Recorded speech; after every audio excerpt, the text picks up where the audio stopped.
The job of the quarterback is to call the play, and oftentimes we would have to throw the ball to the receiver. Now, those who play the position of receiver would run a route. We would pre-call a route, or depending on how the opposition or defense was aligned, we would call an audible and call a different route.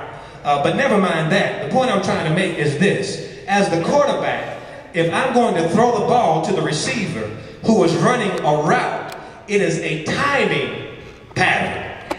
Now, when I call the play, if I know the receiver is going to run 10 yards and then cut in, when I drop back to get ready to throw the ball, I don't throw the ball to where the receiver is. I throw the ball to where the receiver is going to be. Oh, y'all didn't catch that, did you? See, y'all didn't shout. I thought you were going to shout when I said that. It's called a timing pattern.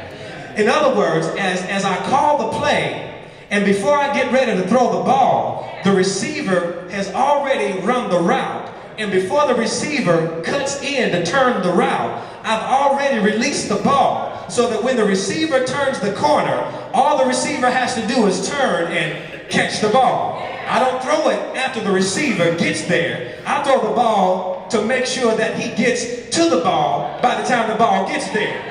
And timing is important in these positions. Why? Because there is a defensive back on the other side trying to stop the play. And if we are not coordinated such that you got to be there, man, when I call the play, when I throw the ball, you got to be in position to catch the ball. The opposition is going to get you before you get there and catch the ball. And all I'm saying, brothers and sisters, if you're going to go to the next level with God, you got to make sure that you're running your route.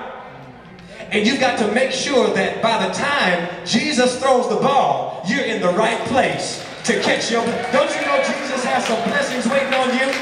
He's ready to throw you down a blessing, but if you're not in the right position, and if you've not run your pattern, you're not going to be there when the blessing gets there.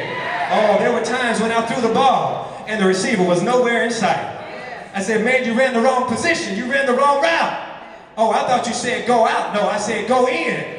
See, when the quarterback calls a play and go in, I'm going to throw the ball in, which means you can't go out. And so when Jesus told the disciples, I need you to go outside of Jerusalem and into Bethany, where your blessing is going to be, you can't go to Jerusalem when I told you to go to Bethany. Because your blessing is in Bethany. I wish I had that. No pun intended. No pun intended. But your blessing is right here in the church. Why are you going outside of the church? Why are you going away from the church when your blessing is right here in God's house? Oh, you got to understand God's timing. Paul Tillich talked about kairos. That's God's timing. And I'm going to explain it in deep theological terms. And then I'm going to explain it in terms that we understand. First, deep theologically, Paul Tillich talked about kairos as God's perfect timing. Kairos differs from chronos. That is human chronological time.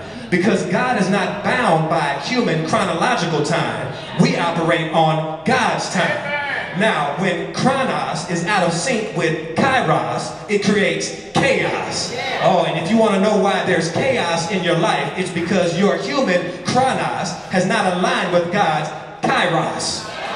But so if you want to have harmony in your life, you've got to make sure that you align with God's timing. Okay, I know that might have been too difficult. Let me explain it like the old folks used to say in the church. God may not show up when you want him, but whenever he shows up, he's right on time. That's what I was really trying to say.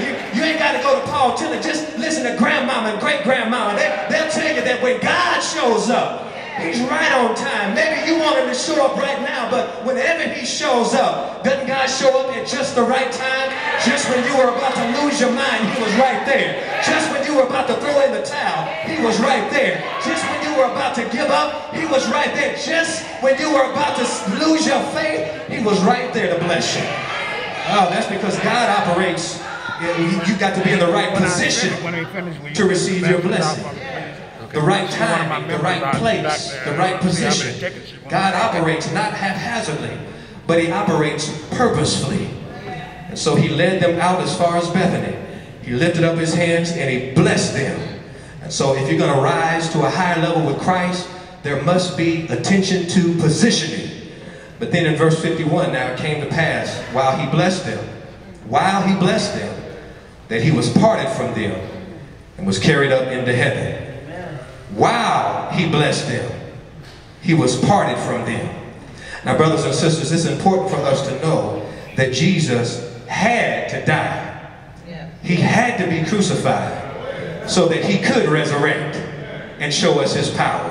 And he had to ascend to heaven because he had to take his rightful place.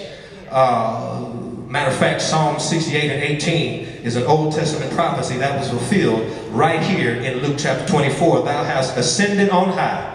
Thou hast led captivity captive, and thou hast received gifts from men. Yea, for the rebellious also, that the Lord God might dwell among them. So Jesus had to ascend into heaven. But if you notice, the only way Jesus could go up was he had to part from them. Now,